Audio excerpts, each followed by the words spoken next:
Hi, I'm Doc, and welcome to 3 Shots In.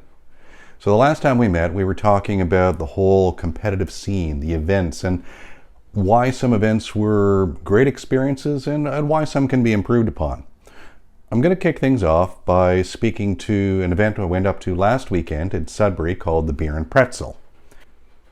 Fabulous event, and I'm going to call this an event a big success because of a few key pieces. And one of the big items they're going to be saying is that this was really focused on everyone. Those who went up there because they really wanted to compete and win, they had a great time. They were able to bash heads and, really go head to head.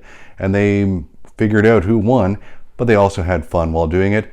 And, people like me, more casual players, also went up and was able to reconnect with a lot of the people who I hadn't seen since before this whole pandemic started, and really focus on just having some fun with the game.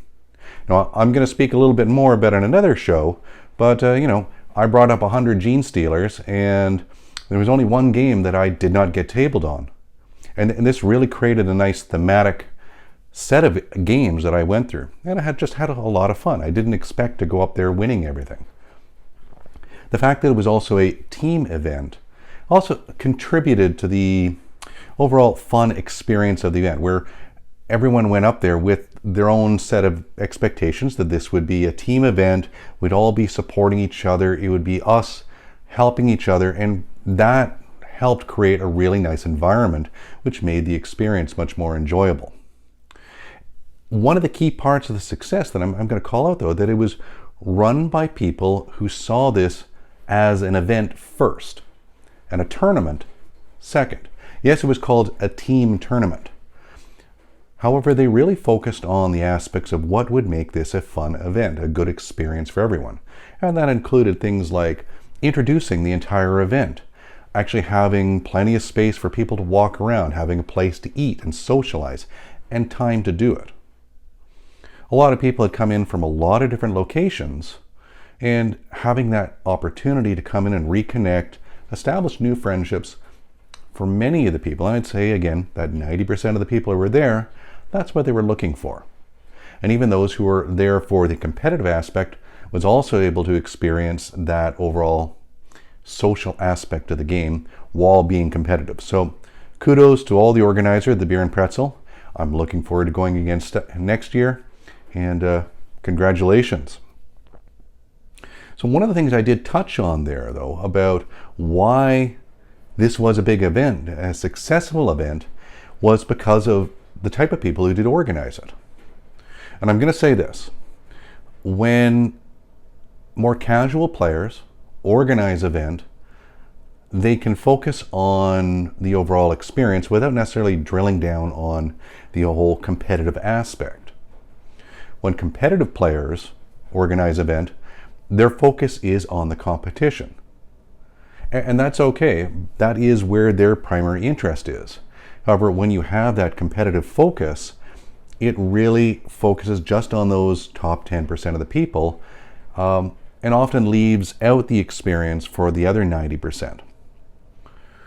So how do we fix that? How do we make things so that when we get large events or events in general, that they become a good experience for everyone involved? And I think one of the key parts of that is that we make events that cater to the people who are going to come to them. If competitive players want to organize events, by nature, those are going to be more competitive events. And they should be then geared towards those who are of a competitive nature. This also means that they will probably be smaller events. You're only looking at maybe 10% of the crowd who really are in that top meta-chasing. I don't like the term WAAC or win at all cost players, because that's not really true. But those who are willing to take the time and energy to become really good at the game, there's just fewer of them. And that means that they're going to be smaller competitive events. Well, the large events need to focus on everybody. So that includes those competitive players who want to go there and be competitive, but it also has to have a very large factor on the other 90% who are there to have fun, socialize, have that experience. So where does this lead? And I'm going to propose that eventually we're going to evolve into sets of different leagues where you have those of a competitive stance who are going to be going to competitive events, and their primary interest there is winning those events. So they are going to gear their armies, they're going to gear their tactics, their preparation towards actually winning those events. While you're going to have more casual players or narrative or social events that are actually less about who actually wins. They are going to be more about the telling of stories, the social connections between people, or perhaps for those who still like to have a bit of competition, a more casual event where they're going out, they're just going to go roll dice, they're going to bring their best armies, but they're not going to be, or are willing to, dedicate the time to become these super competitive players. It's sort of like if we compare it to, say, sports, you have the NHL, the NBA, all these professional sports groups. They have a league of their own where they are going off and they're going there to win. There's money involved. Winning is extremely important in that environment. You get more casual, like local hockey leagues, where they do want to win, sure, but it's not the most important part of it all. The most important part is bringing the people together so that they can talk, socialize, and have that overall great experience that this game is really all about. And this is all very important because we want this game to evolve for everyone. And right now the narrative is being directed by those who have a competitive stance. They should be able to do that, and we should encourage them to do that. At the same time, though, those who are more interested in the more casual play, the narrative games, the social aspects of the game, we also need to start organizing for that type of event too, so that the vast majority have a good experience. So maybe this means sometimes focusing on smaller events that cater to specific interests of the groups. That means competitive small games. If we want to have more casual narrative games, again, maybe smaller events will work better. There's this idea that big events are great, and maybe every now and then, sure, they're great to have because it brings a lot of different people together. We also need to focus then on small events, so that we can get the small events right, so that when we have the big events, they're going to be great experiences for everyone involved.